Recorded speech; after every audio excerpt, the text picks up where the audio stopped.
Hello, and welcome back to Just Say No, where we shine a light on cannabis with clarity, curiosity, and a commitment to credible conversation, elevating the voices, stories, and products shaping the legal cannabis movement, where curiosity is queen. I'm your host, Maria Calabrese, coming to you from the heart of California's cannabis country on KCAA Radio, 1050 AM 106.5 FM, and streaming on KCAA TV or wherever you get your podcast. If you tuned in last week, you know we explored the powerful return of baby boomers to the cannabis space in our episode 50 is the new 420. We talked about cannabis then and now, from garage stash boxes and Woodstock vibes to today's tinctures, gummies, and backyard gardeners. But as with any good high, there's more to the story. This week, we're picking up where we left off and expanding the conversation across generations because 420, it isn't just a date or a time. It's a legacy shaped by culture, music, policy, and people like you and me. And today, we'll explore what that legacy looks like in 2025. Coming up, we'll take a closer look at the strains that defined the 1970s and how they stack up against today's endless menu of hybrids. We'll revisit the Waldos, the group of teens whose secret cannabis code turned into a global movement. And later in the show, I'm going to throw to a couple of our GBL TV Knowledge for Newbies street style segments where we asked questions like, if you could smoke with anyone, who would it be? Think about that, guys. And let me tell you, the answers are inspiring, surprising, and in some cases, hilarious. I like to say hilarious.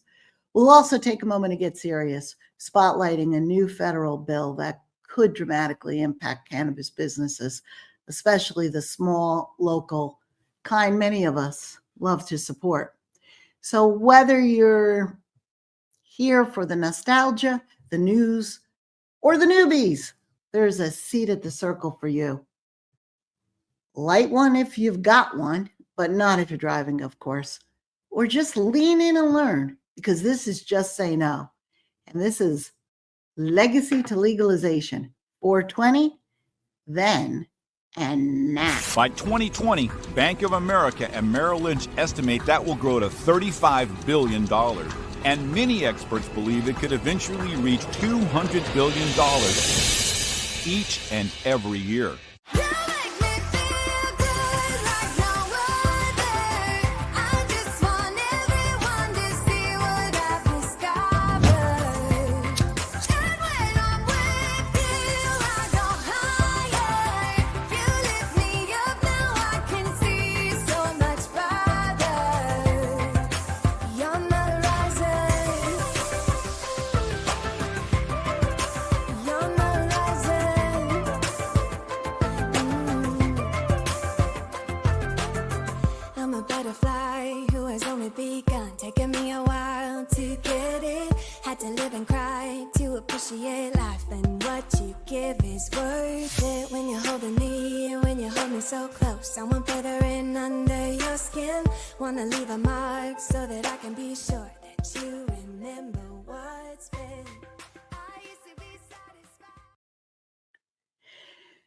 So I start with a question. What were the Waldos actually smoking back in the 1970s? We're talking pre-dispensary days, before there were terpene charts, QR codes, and strain menus as long as wine lists. There was really your friend's cousin's dealer, and when they showed up, you didn't get a menu. You got two options, this or that. You know, back then, cannabis was mostly imported, smuggled in from Mexico, South America, or Hawaii, often stuffed in duffel bags or surfboards. And what people were smoking in those days, most of it came from what we now call landrace strains. Landrace is just a fancy way of saying these were the original naturally occurring cannabis varieties grown in their native environments, untouched by modern breeding. They weren't engineered in labs or named after desserts. They were shaped by the soil, the climate, and the tradition. Think back, Acapulco Gold. Remember that one? From Mexico. Rich, spicy, and mellow, I'm told. Maui Wowie from Hawaii. Fruity, uplifting, and a beach day classic. Panama Red, Thai Stick, I hear people reminiscing about. I was too repressed and constrained to be taking part in these, but what I've learned is these strains had distinct aromas, mellow highs, and cultural soul. And for the most part, they were what the Waldos and anyone in the know were lighting up in the 70s. These strains, they weren't bred for extreme THC levels or flashy names. You didn't need to know the THC percentage. You just knew that it felt good. Now, fast forward to today, and cannabis consumers face a completely different, totally different landscape. You walk into a dispensary and you're hit with names like Apple Fritter, Lemon Cherry Gelato, or Gorilla Glue 7, each promising a very, very, very specific experience, or at least a very specific vibe. It's a bit like alcohol during Prohibition, if you think about it. Back then, if you wanted a drink, you found someone who made it in a bathtub, right? Or a backwoods still. No labels, no quality control, just moonshine and mystery. We didn't get alcohol back. What we got were options. Wine lists, distilleries, sommeliers. Suddenly you weren't just drinking, you were tasting, pairing, and choosing based on personal preference and experience. You know, cannabis is going through the same evolution. And just like wine, the label on the bottle, it might catch your eye, but it's the flavor, the aroma, and how it makes you feel that really matters. That's why cannabis scientist Dr. Jeffrey Raber has been encouraging a new approach. Now, when I spoke to him, he pointed out how unreliable strain names have become, almost to the point of being meaningless, thanks to inconsistent labeling, decades of hybridization, and marketing-driven branding. It's reached a point where you might as well ask, will the real OG Kush please stand up? You know, and after hearing him explain this, something clicked in my head. I started thinking, shopping for cannabis, it should be approached more like going to a farmer's market. You don't just grab an apple because it's called a Macintosh. You pick it up, you smell it, maybe ask where it was grown. You want to know what you're getting. In cannabis, it's really no different. It's not about the name on the jar. It's about the smell, the feeling, and the experience it gives you. It's about the terpenes. Those are the essential oils that give cannabis its smell and influence its effect, the cannabinoid profile, and most importantly, how it makes you feel. Terpenes, not taglines, tell the real story. Because let's be honest, apple fritter, I'm told it isn't always apple-y, and it's rarely frittery. So I would like to throw to a quick video the discussion I had with the ladies of MJU University who introduced me to Dr. Raber. So let's have a look. We love learning from scientists, and a lot of them are our friends. Dr. Jeffrey Raber is working on a new naming convention that is going to be much more meaningful. Because what does OG Kush mean? And who's the real OG Kush? Will the real OG Kush please stand up? Right? I mean, Dr. Raber showed us test results of, I don't know, about 20 OG Kush submittals from different growers, a scatter plot. They were all over the place. Some were in the land of indica, some were in the land of sativa. You can't trust it. And I'm sure that grower thought he was growing OG Kush, but what is the real OG Kush and what does that mean? So if we want to be able to trust this medicine and tune our bodies into it, right now, until we have a better naming convention that speaks to the therapeutic benefits within each strain, we have to train our noses. And that's why it's important to really familiarize yourself with the terpenes, know what your body agrees with and what it doesn't agree with. And if you know that, like, maybe you don't have a good reaction to limonene, don't buy the ones that are lemon haze or the ones that smell lemony. This one smells cheesy. It's almost like learning your wines. And that's the Precisely. There's cannabis sommeliers. That's the benefit to being able to walk into a dispensary. You can walk in and you can smell and see your medicine before you buy it.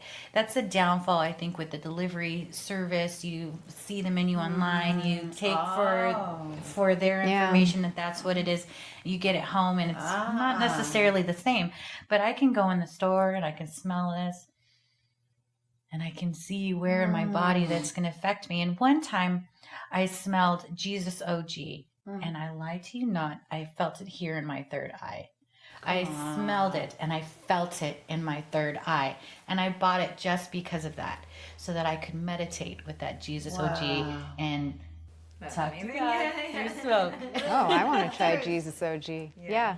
I like to consider this a perishable produce. Yes, you can get groceries delivered, and I've actually used services like that before and have been disappointed. Like, that's not the apple I would have picked for myself. Right. So maybe that's not the strain you would have picked for yourself. And you need to, not need to, but I think it's really nice to have a connection with the plant, even with the grower. We have the dispensary between us and the grower. But I'm a fan of farmers markets, where you can look the grower in the eye. Is this pesticide free? Also, you get to see and touch and feel your produce just like you would your apples or your pears. Why is this any different?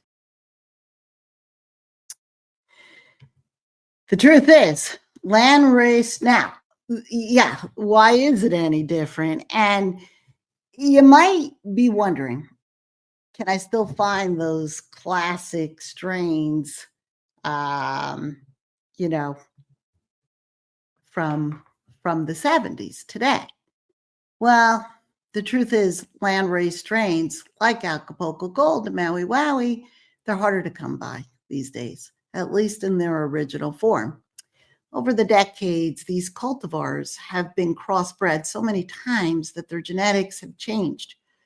Breeders focused on creating new hybrids with higher THC, faster growth, or flashier names. And in the process, many original profiles were lost or diluted. That's why a lot of the classics you see today are really descendants inspired by the originals, but not quite the same. Finding a true landrace strain today is kind of like hunting for a first edition record. They still exist, right? But you have to know where to look and what to ask for. So the next time you shop, channel your inner Waldos, not for the mystery stash, but for the sense of discovery. Smell the jar. Ask the bud tender. Ask about the terpenes. Think beyond the label. Pay attention to the effects when you smell it. And most importantly, how the scent makes you feel. That's where the real information lives. Trust your senses more than the strain name, because what mattered then still matters now. Cannabis should feel good, smell good, and work for you. So it's time for our Just Say No listener questions. And one just came in from a listener in New Jersey who's asking, will THC show up in a pre-employment drug test? Oh, this is a great question. This is a really good question. And one a lot of people are asking, by the way, as more adults return to cannabis, not just for wellness, but for winding down responsibly. Here's the deal. Yes, THC is detectable in drug tests, and it can stick around longer than most people think. Because THC is fat soluble, it gets stored in your body's fat cells and can linger for days or even weeks after use, depending on how often you consume and your metabolism. So yes, even if you feel totally clear-headed, trace amounts of THC, they could still show up in a standard urine or blood test. Now let's talk Jersey. Okay, Jersey? Let's talk New Jersey. That's where I'm from. And that's where this question's from. In 2021, New Jersey legalized adult use cannabis.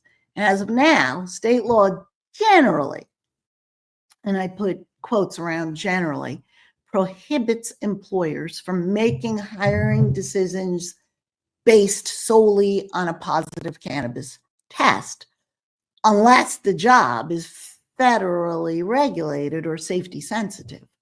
And that makes sense about safety sensitive. And just recently, New Jersey introduced Senate Bill 2628. That's Senate Bill 2628, which reinforces that, in quotes, a drug test for cannabis cannot be the sole basis for a pre-employment hiring decision unless permitted by federal law. That means if you're applying for a non-federal job in New Jersey, because in the state it's legal, pre-employment testing for cannabis use is largely off the table, but there's a few things to keep in mind. I say largely off the table, not completely. There's often a difference between medical and recreational cannabis protections in the workplace. In many states, including New Jersey, registered medical cannabis patients may have greater legal protection, especially when cannabis is used under a healthcare provider's guidance.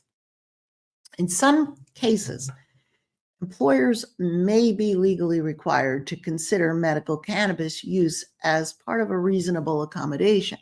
However, if you're using cannabis recreationally, those protections aren't always guaranteed. It often comes down to your state's laws and your employer's policies. So while the tide is turning, there are some important caveats. Federal jobs, government contracts, or DOT regulated roles, they still require testing under federal law, regardless if it's legal in the state or not. Safety sensitive positions, of course, like pilots, heavy equipment operators, or medical staff, usually are exempt from this exception. And of course, employer policies vary.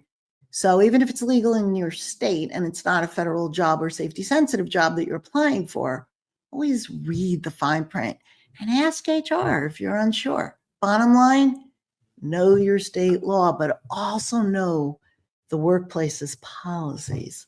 And for those of you listening outside of New Jersey, the rules may be very different. Some states still allow cannabis testing, even if it's legal in that state, as a condition of employment. Even we've linked the New Jersey bill, Senate 2628, and more info in today's show notes at greenbeelife.com. That'll be in today's show's notes at greenbeelife.com. So you can explore more how New Jersey handles cannabis and other states in terms of employment protections. Hey, guys, keep those questions coming because if you're wondering, someone else probably is too. So now, earlier we talked about the Waldos, landrace strains, and how cannabis has evolved across generations. What does the next generation think about all of this? We talked about 50 is the new 420, but what does the next generation think about all this? So at Green Bee Life, we're always looking to bridge the gap. So we hit the streets and we asked a younger crowd a simple question with some big answers. If you could smoke with anyone, who would it be? Well, let's check out what they had to say in this week's Knowledge for Newbies. Only living? Okay. Ooh, this is tough. Gosh, that's such a difficult question. There's so many people I would love to smoke with. Green Bee Life presents Knowledge for Newbies. I can consume with anyone, who would it be? This has nothing to do with cannabis, but Barbra Streisand, if you like cannabis, I would actually smoke. I would do anything. I live and die for Barbra Streisand. I genuflect. I would smoke with Bob Weir from the Grateful Dead Bob Weir from the Grateful Dead. I love him. because I'm an old deadhead and Bob's just cool and I'd love to talk with him and jam on guitar in Marin someday. I think that having that moment with him would be one of my highlights, that's for sure. Willie Nelson would be a good one. I love music, and he's been such an outspoken figure in this world. It'd probably be like a musician or a celebrity. I'd like to smoke some weed with Sting. That would be kind of cool. Or Snoop Dogg. Sting or Snoop Dogg? Snoop! I know. Snoop, I've been trying to meet up with you, dog. I'm from Long Beach, so I'm gonna have to say Snoop. The most obvious, like probably overstated, my Uncle Snoop Dogg. Yeah, maybe like Snoop Dogg too. I had this bucket list. Of course, everyone wants to smoke with Snoop Dogg, but I got to knock that off my list like last year, so that was pretty cool. Pretty sure if I smoke with Snoop, I'm gonna be able to smoke with other cool rappers and stuff like that, because that's what he does. He has his own blunts. They come in a box. Inside the box comes like singular tubes. They each have like 2 grams of Snoop's premium bubble gum with a glass tip. They're the baseball bat. They'll knock you off your feet. I don't know how I would say no to Snoop, because I've seen his show and it's basically just like, here, hit this, here, hit this, here, hit this. I'll probably end up not being able to move for quite a bit, but it's a risk I'm willing to take to smoke with Snoop. Snoop Dogg is my guy, but I want it just to be him and me in a music studio. Not at a festival, not at a party. I just want to lay back and smoke with Snoop and make a beat. I don't really see Sting as like a stoner, but he's a creative artist, so I feel like he probably would consume. It'd be fun to consume with him, and maybe we can, jam, make a song. I would smoke with Dr. Dre. He has the financial ability to really make an impact on everything that had to do with the war on drugs in the whole state of California. I would love to smoke with Kid Cudi because he was one of my favorite rappers and artists to listen to while consuming cannabis, and also just going through a lot of anxiety and depression that he also struggles with. I'd love to just sit with him and smoke like a really fat blunt and go over like all of our life shit together. And then also Mama Erykah Badu. See, you said one person and I like went down the list. Also SZA, because she's woke and I feel like we could have a really nice dialogue high. One would be Napalm. She is the singer of Hiatus Coyote. I'm obsessed with her. She's amazing. Music is first and foremost in my life. I think that having those exchanges with musicians that I really put on that pedestal, that I have a lot of respect for, would be a really interesting experience. So that was one of my coolest experiences, and after that I was like, well, who can I go to now? I guess Obama. Yeah, I think I'd like to smoke with Obama. Barack Obama. If it was just Barack talking to Jess and it wasn't about like former president, I want to hear what he has to say. I want to hear his thoughts on science and stuff. I'm not even a big political person. I know everyone's gonna think of like some sort of like obvious one, like Tommy Chong or something. Tommy Chong would be cool to meet because he's still doing his thing and advocating for it. And I respect those old school guys like that. Went to your comeback tour in 1994 in New York. We spent New Year's Eve with you, didn't drag my husband. He's a closet Barbra fan, let's come out and face it. He did say he got embarrassed because he was on a plane and he was pulling up his Bruce Springsteen playlist and yours came up by mistake. I think he wanted to hear a little of That Don't Rain on My Parade. Jim Belushi. I love him. According to Jim, that show was great, and now I just want to like hang out with him and smoke some of his flower buds. I would like to smoke with my entire supply chain. I want to reach out to people at the ports. I want to reach out to people at the train rails. I want to reach out to people in major manufacturing plants. Invite them all to like an assembly, if you will, and pass out joints to everyone. And let's put up some, graphs up, and let's just have a whole full-on work session. I would pick my grandma, because my grandma, oh now I'm gonna get emotional. She's on a lot of pills and opioids for pain, and I don't think that side of the family knows much about cannabis and how much better quality of life she could be having if she were using cannabis. Paul Stamets, the famous mushroom mycologist. Anybody else a brainiac? Obviously, Elon Musk. Who wouldn't want to smoke with that guy? There's this cannabis influencer, Koala Puffs. She's this really cute, quirky girl, Angela. She's so cool, she's so sweet. I just want to hang with her.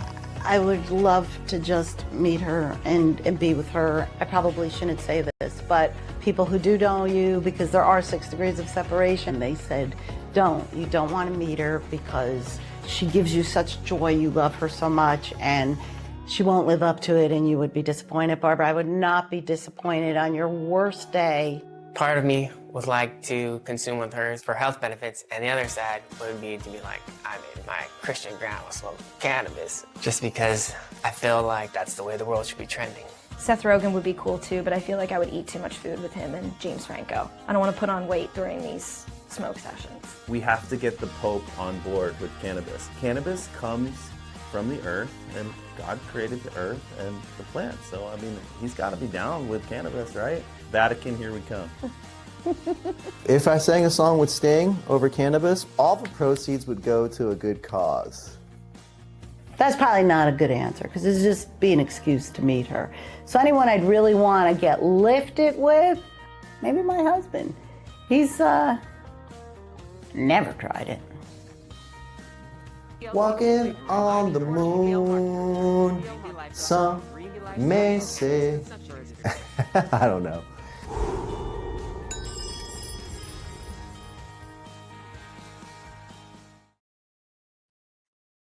Okay, how fun was that? We heard everything from Barack Obama and Bob Weir to Snoop Dogg. Oh, Barbara, you did coffee talk.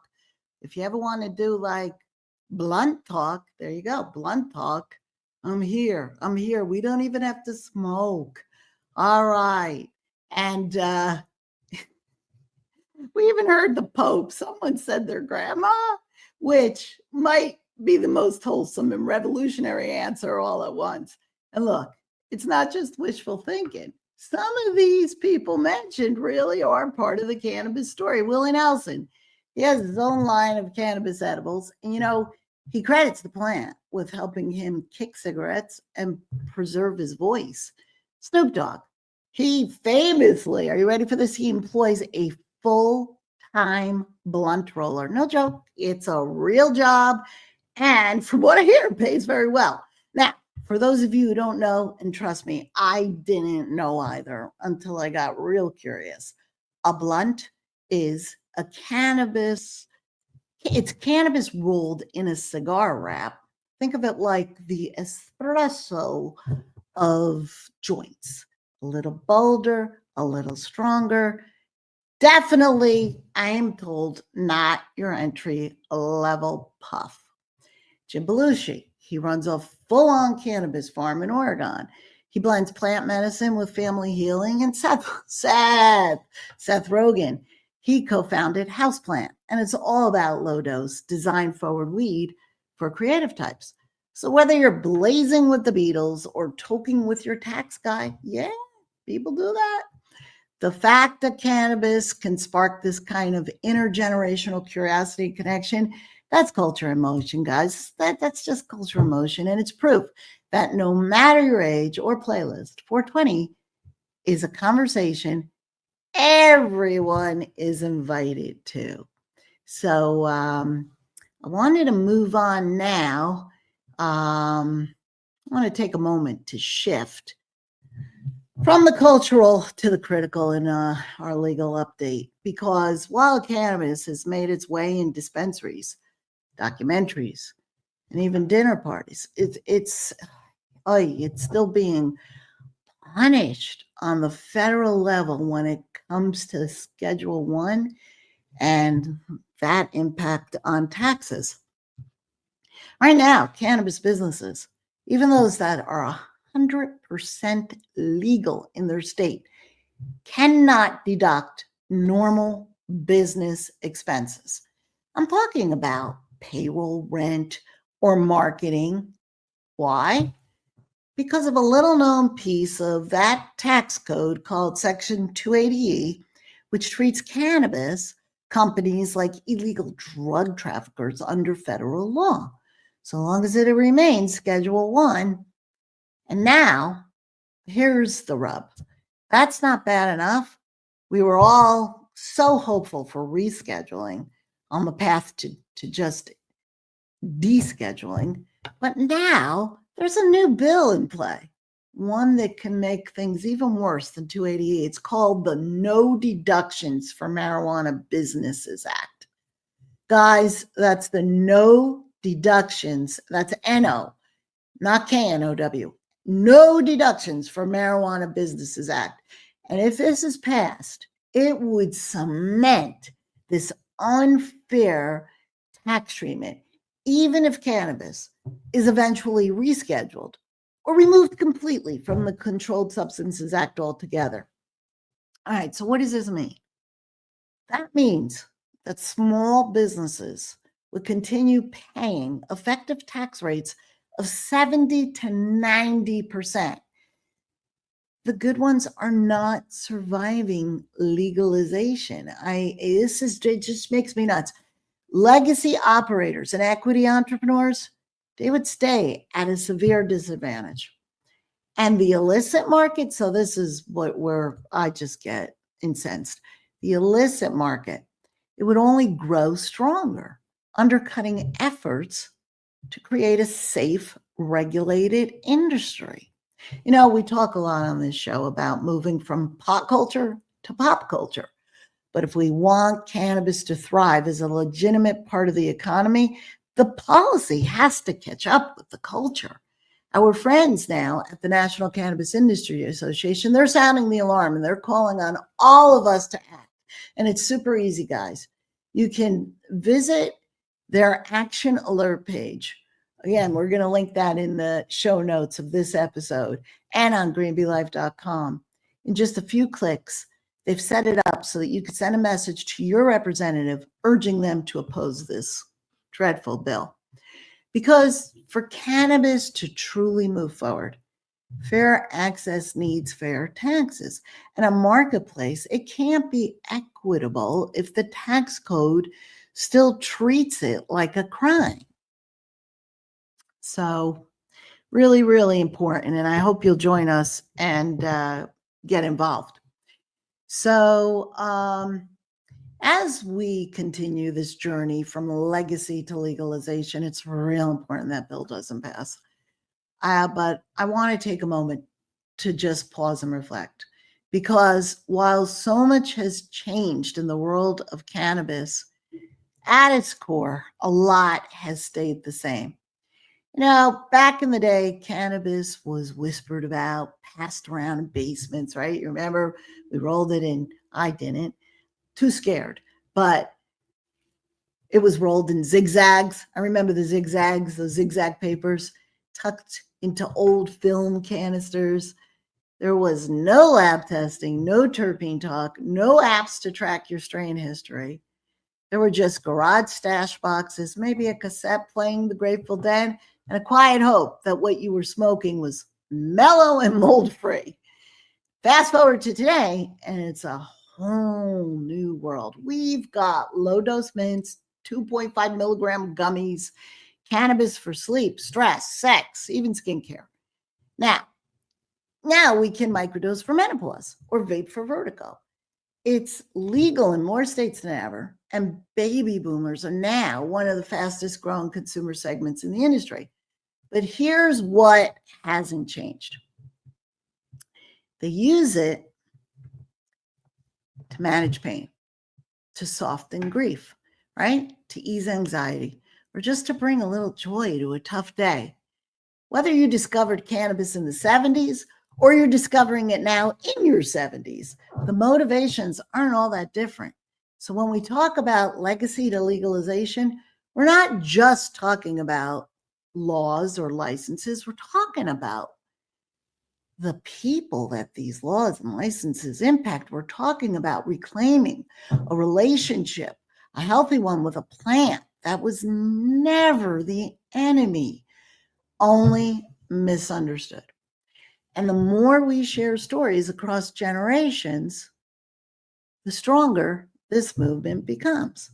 So I want to go back to our Knowledge for Newbies crew and hear some of their stories that the younger ones are sharing when it comes to cannabis use before and after legalization, because they rode that wave too.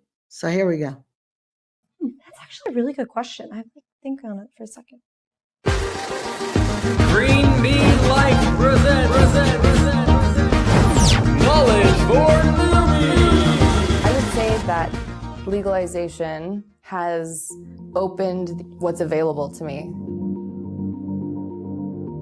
My consumption has changed drastically since legalization because I don't feel like I would have used CBD so soon in my regimen if it wasn't for legalization. I have evolved as a cannabis consumer, knowing my dosage now more and less usage than I consumed back in the day. My usage has increased, I'd say, over the years, just because I've kind of figured out which strain works for me and how much.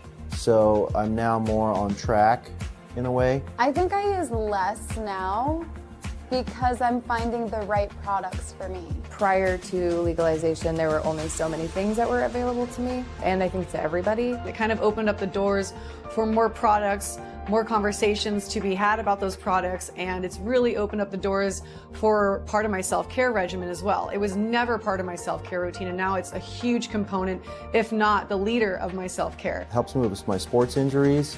It helps me not be depressed. It helps me get active. Sometimes I'll smoke some weed and I just want to go outside, run or ride a bike. So it helps me be motivated, which is kind of weird, but that's how it works. I'm the type of guy who can use it and still be me and still accomplish things as far as like planning and getting work done.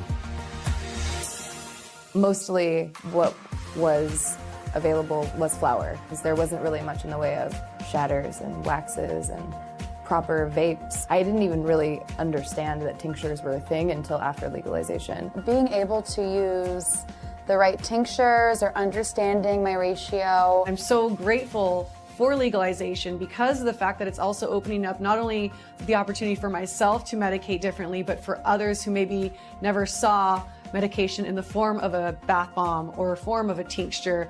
They actually get to know about products that are going to suit their lifestyle in addition to the ones that have already existed for a number of years. I feel like my cannabis consumption, the routine of it necessarily didn't change or why I was taking cannabis. It's always for my Lyme disease with the muscle spasms and pains I get in my anxiety.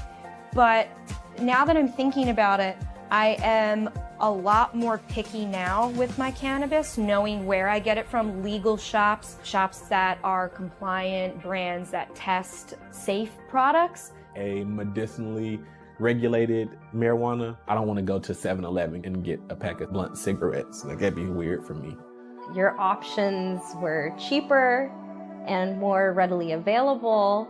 However, after rec legalization, there are more fancier products with amazing packaging. Lab testing, because there are products that are out there that are being formulated and we don't really know what's in them. When I first moved out to California, I just figured it's medical. Everything is safe, but it wasn't regulated at that point. So now when I consume cannabis, I'm a little bit more concerned on what goes in my body, and I'm a lot more comfortable taking edibles, because before I would be terrified of eating way too much and just ruining my day. Edibles though, they did need to regulate them. That's close to a psychedelic. Ooh, edibles is like now like a mellower, something just to kind of make you mellow. Back then, you knew you was going on a trip. It was guaranteed you was going on a trip. Edibles were something that it was like, I could not even handle an edible. I would take one nibble of a brownie that a friend made and I would be gone for hours and hours and hours.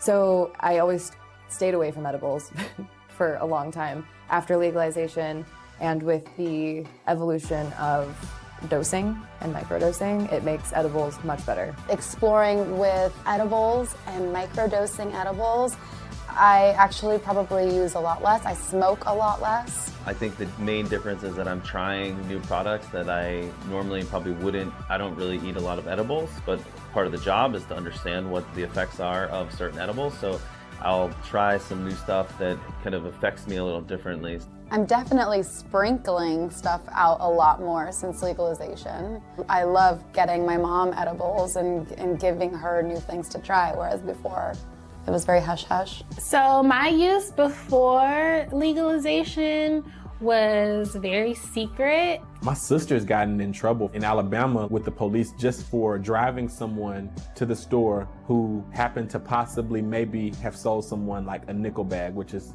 for those that don't know, a $5 bag of weed. If someone else was in her car, she got in trouble for something that she had no idea that was going on. When I was in college, I witnessed cannabis be legalized in DC, and watching all of that movement happen on the Hill really gave me this excitement or this energy around cannabis and what the future of cannabis would look like.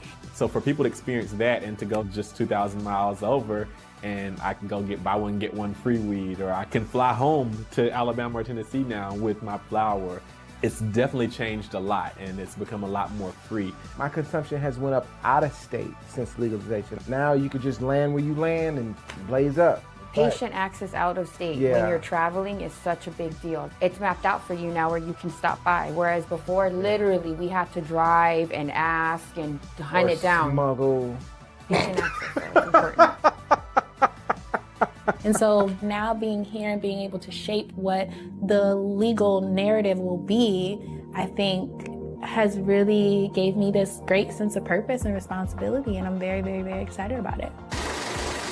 For more knowledge for newbies, be sure to check out GBL TV on our website, greenbeelife.com. And subscribe to our newsletter too. Stay up to date for when products are available in your region, exclusive subscriber giveaways. Plus, receive 25% off your first order from our marketplace for all the best brands in one cart.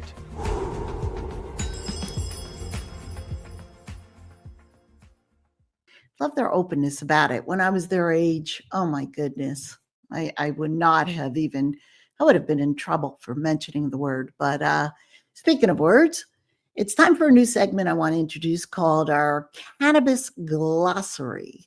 A lot of people have been writing in and calling in and asking for a cannabis glossary. So even if you've been around cannabis for a while, the language could still feel a little hazy sometimes.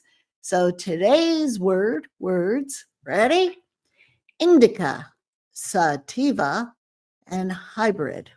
Now, you've probably heard these terms tossed around at dispensaries, even on our show here and in magazines, maybe even at your neighbor's dinner party, right? But what do these actually mean? Do they even matter anymore? Well, let's start with the basics. Indica was originally thought to describe cannabis plants that were shorter, bushier, with broad leaves, and it's often associated with a relaxing, body-centered effects. Sativa referred to plants that were taller, with narrower leaves, typically associating with uplifting, energizing effects. And hybrids, that's a plant that's been bred from both indica and sativa lineages, a kind of genetic mix that could lean one way or the other, or land right in the middle. But here's the twist. Always a twist, right? Modern science and some of the best growers in the industry will tell you that these categories, they aren't really reliable predictors of effect. Why? Because almost everything on today's shelves is a hybrid to some degree. And what really influences your personal experience isn't the indica or the sativa label.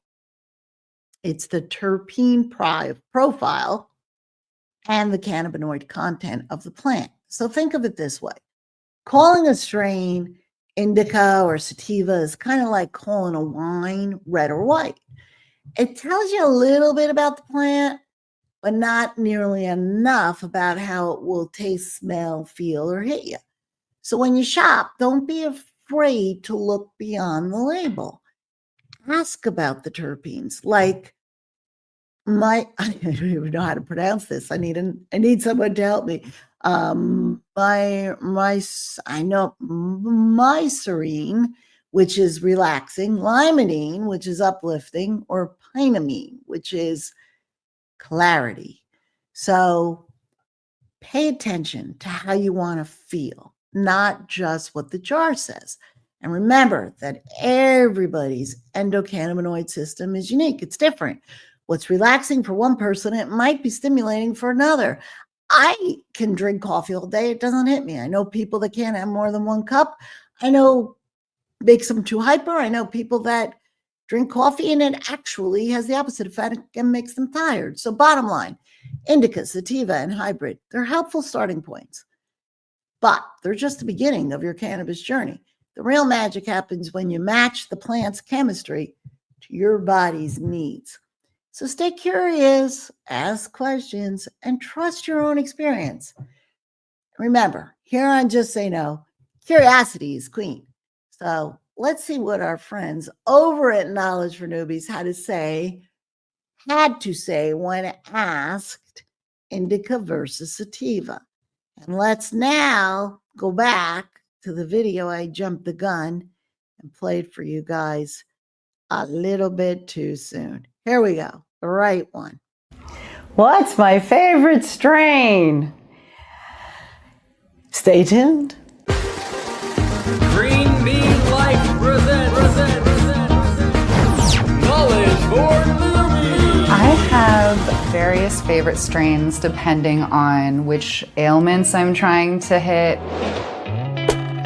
I think different strains are good for different times of day and different things that you're dealing with. I like all the strains. I was in Thailand for too long, so I became a fan of any strain. Sometimes I like using indica in the day, which I don't recommend because you might not get as much done, but the taste, the little more danky flavor, I kind of like. The whole body high is great, but I prefer sativa dominant strains only because I like to think about things. That's how I come up with most of my ideas. Weed helps me tap into that poetic state of mind. As much as I love indica, there's just so much I get out of the sativas when I use them. I have a #1 favorite strain ever.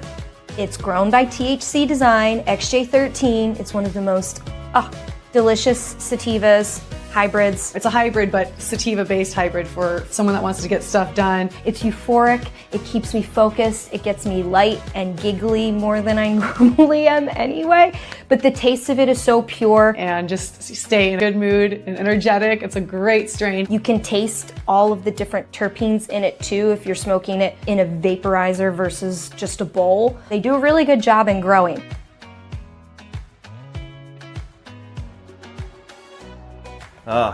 It's tough. I have many favorite strains. I will tell you one of my favorite was our wedding strain, which we had for our wedding party, and for our wedding we all had Alien OG. The band loved it. That's all that matters.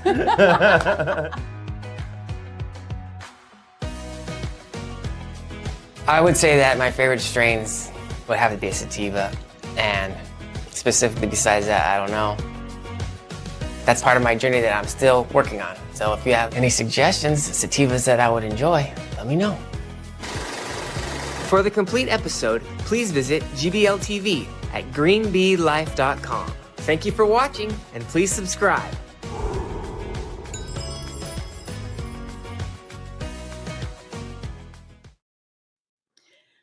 Ay, ay, ay, Alien OG, Girl Scout cookie, this one, that one.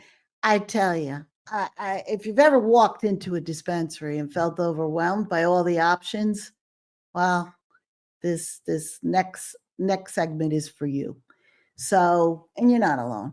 But whether you're new to cannabis or returning after a few decades, understanding what makes a quality flower and how is it going to affect you, right? Since we can't really rely on indica, sativa, hybrid, or strain names.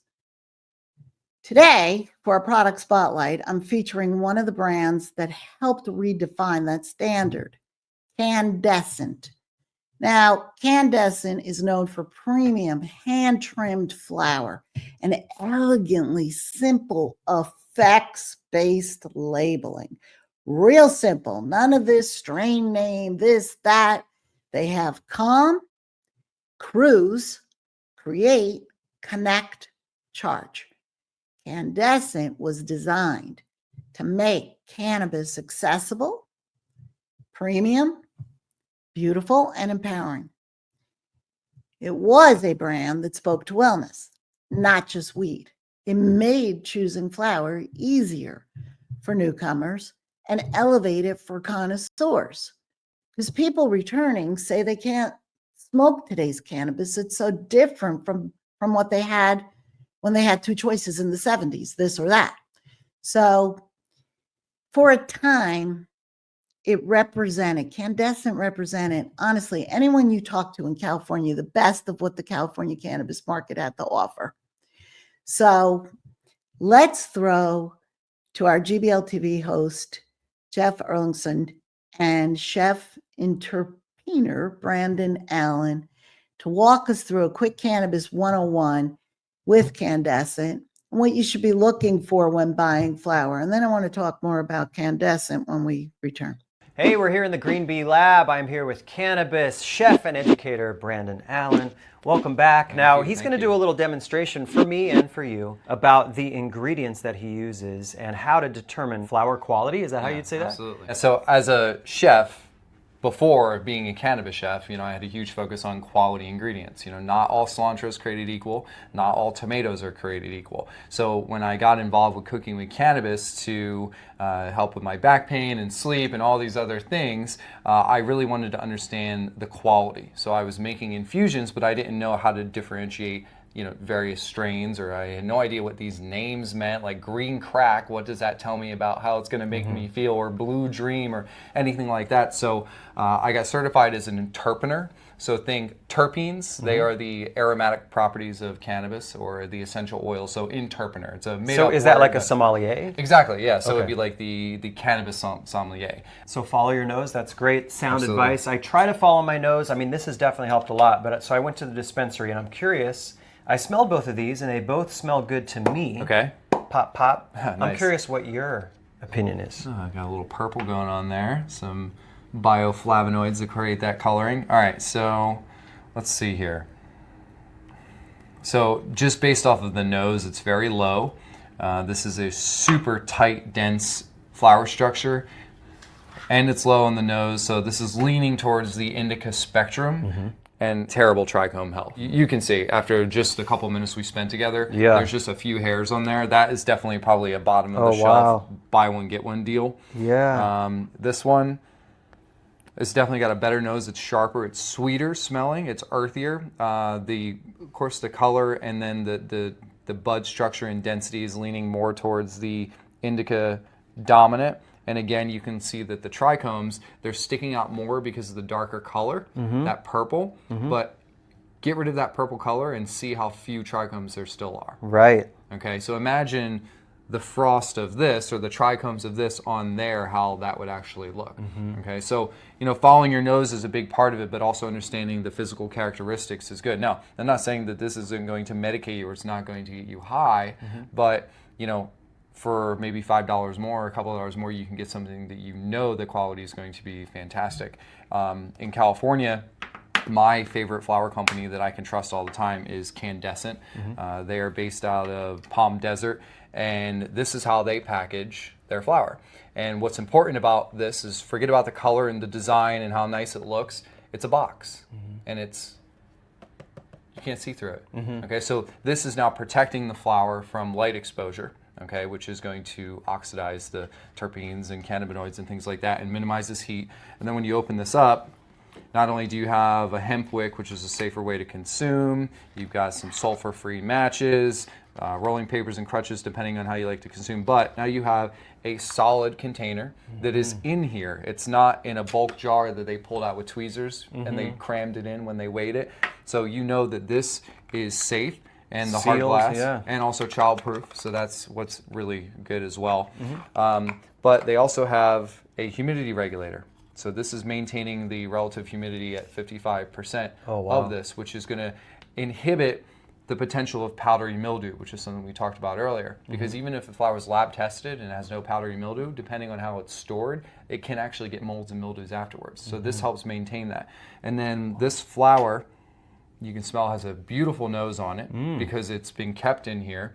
And it's virgin flower in the sense of not only is it a non-pollinated cannabis plant, female virgin, but we're going to be the first ones to touch it here just because of their cultivation practices and how they handle and trim. So I want you to look at this up close. Notice the trichomes, they're beautiful. This one here. And so when you're picking out flower at the dispensary, yeah, you might be able to save a couple dollars with what's on sale or what's over here or what they're promoting. But does it mean that you're going to have the desired effects, and does it mean that it's going to be as potent or last as long? So with this, you know that it's clean, it's fresh. The trichome health is always beautiful with them. And then right at the bottom here, it has the lab test. Oh, It wow. tells you the potency. It also has a tracking number so you can actually get the full terpenoid profile as well. So they categorize their flower based off of the effects. So this is their create, which falls right in the middle, which is their hybrid. So this has, and I've seen all of their lab tests because I love this company and I look them all up. This has a really nice balance of myrcene, which would make the calm category dominant, to limonene, which would make the charge category dominant. So this is right in the middle there. So this is your clean the house type of flower. It's just floating around, you know, where this is your fall asleep and this is your go to a concert. And that's how they determine things based off of the effects, which ultimately stem from the terpenes, which is following your nose again. Follow your nose, follow your eyes. If you can, take a close look. I think that's a Absolutely. mistake I made. I trusted my nose too much. I don't have a good smelling nose. That's why I don't know anything about food. We got to hang out so I can We'll learn about craft food this. too. Yeah, we'll hone your craft Yeah. for sure. Well, Excellent. thanks again so that's much. like a brief 101, well, not too brief, but a 101 on cannabis quality. And I hope that, you know, next time you're in a dispensary, you can walk in with a little bit more confidence and even get one of these really cheap on Amazon, just so you have a tool to be able to investigate, or you just go right for the top. With a no fail. Follow your nose. And follow your eyes. Oh yeah. And for more info, follow us at Green Bee Life.